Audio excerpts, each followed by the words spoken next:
Good morning, everybody. This is the Coolbmoredriver coming at you once again.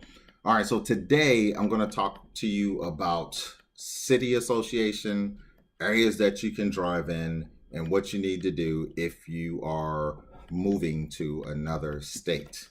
Okay, there's been a lot of questions on the Facebook groups that I'm involved in, and so I just wanted to clarify. So first, let's talk about city association, and I'm talking both ride shares, Uber and Lyft, of course. Now, I can't speak for Via. I can't speak for Juno. Juno obviously is only being tested in Manhattan right now, and Via only operates in a few states and I believe in DC. So let's talk about city association. So city association it's typically the city you signed up with. When you initially signed up for Uber and Lyft, that was the city. So when I applied to become an Uber and Lyft driver, my association was based off of my address. So Baltimore, Maryland. Now, that does not mean that I can't drive in any other city in Maryland. Once you are associated with a city, you can drive in any other city in that state. No problem, okay? The association is only for promotions and the different quests that they give out. So and different peak bonus driving hours when we're talking about Lyft. So for instance, I've gotten one quest since I've been driving for Uber, and that was probably back in January or February. Haven't had one since.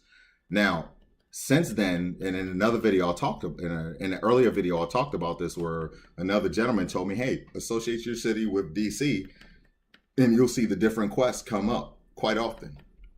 Sure enough, I did that, and last week a lot of quests popped, about 2 or 3 quests popped up for me. Now, unfortunately, again, as I stated in that video, that I wasn't able to take advantage of that because I was on vacation, taking care of some other family business and work. But that's basically what the city association is. So if you live in Atlanta, Georgia, you can drive in any city in Georgia, no problem. If you live in Los Angeles, California, and you want to go to Compton and drive, hey, that's on you. Go to Compton and drive, but it's within the state of California, so you're good to go. All right, so now let's talk about states. Okay, what states can you drive in? Obviously, you can drive in the state that you live in. Okay, there are certain exceptions to the rules where certain regions are able to drive within certain states because of what Uber and Lyft calls crossover traffic. The Delaware, Maryland, Virginia area, the DMV, is one of those areas. It is an exception because there's a lot of crossover traffic from those 3 connected states that connect directly into DC. So I can drive in Maryland, Delaware, Virginia, and DC, okay? Meaning I can pick up a customer, drop them off, pick up a customer from Maryland, drop them off in Virginia, pick up a person from Virginia, and take them back to Maryland, okay? I can do that. There are other regions that may be out there that can do this as well. My suggestion to you, if you want to know what other states that you could possibly drive in, my best advice to you, as far as a rideshare is concerned, my best advice to you is to go into the Uber app or the uber.com, and the same for Lyft, and ask their customer service. The simple question is, based off of my account settings, what states can I drive in? They may give you one state, they may give you multiple states, but I cannot speak for California. I can't speak for Atlanta, Georgia. I can't speak for Florida because I don't live in those states. So, but I can speak for the DMV. So if you live within the DMV area, 99.9% chances you can drive in those 3 states and, of course, the District of Columbia. Now, going back to what I said about the gentleman that said hey, you might want to change your account over if you want to get better promotions. So simple when it's on Uber, because Lyft is a little different. I never changed my account because I can drive in those states, so I'm okay. But so what I did, I went to the customer service on Uber, and I said to them, hey, I want to associate my account with DC. Took them 48 hours to do this, and this was over a weekend. So first I got a few confusing emails from them, but it was nothing compared to what they said. So one email said that yes, they would I would temporarily not be able to drive while they're re-provisioning my account. It would take anywhere from 8 to 10 days, or 7 to 10 days, something like that. Then the next email I got said something about 10 to 14 days. So I hit them back up and I was like, hey, what is going on? I got two different stories. So they came back, the operator came back and said, no, neither one of those are true. We should have you up and running within 48 to 72 hours. Cool, I'm good with that. I was going away that weekend anyway, outside of my driving region, so I was cool with that. Actually, it took them less than 48 hours to associate my account from Baltimore to DC. Now, if you live in a place like Atlanta, Georgia, or Charleston, South Carolina, and you want to reassociate your account to a better market within your state, do the same thing I did. You go through Uber and ask them to reassociate to the market that you want to go to. Association within your state or driving region, okay? Okay, if you're in California and that's the only state that you're allowed to drive in, then you can only reassociate your account to another city within that state. Okay, that's the clarification. Now, when we talk about driving through multiple states, there's one other thing to take in consideration.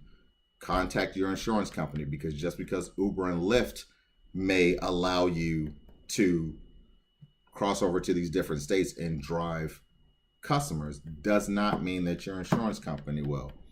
All right, so make sure you check in with your insurance company. You check in with Uber and Lyft for the association of your account, and then you'll be able to make a more informed decision on to what you need to do.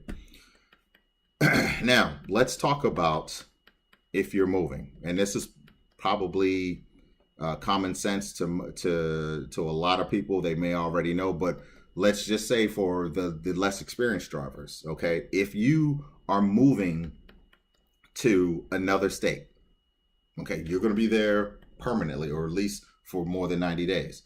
What you need to do before you move is to contact that city's DMV and find out what are the rules, what are the guidelines for you acquiring a license and a new license plate over there. Some states I know are 90 days, some are 60 days, some are 30 days. A lot of different states, the different states have different guidelines. My suggestion is to contact that DMV of the city you're moving to and find out, okay? The other thing is, if you're planning to continue to drive rideshare when you move to that next state, you will need to update your account. You may or may not have to create a new account, but you will at least at a minimum have to update it. So you may have to get a new inspection. You're going to have to provide the new license, the new registration, proof of insurance, all that stuff you're going to have to provide again. So be prepared to do that. All right. So in a nutshell, I hope that I've cleared up a lot of the rumors, the questions that are out there.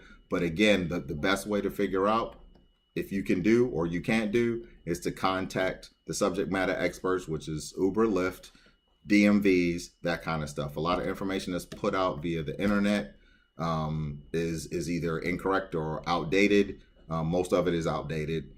So just contact the subject matter experts directly, get your answers, and then you can make a more informed decision. Once again, I am the CoolB'moredriver. My website is up and running, www.CoolBmoredriver.com. I'm going to put up all my promo codes. I'm going to put up my YouTube channel. I'm going to put up my email address, but CoolBmoredriver.com.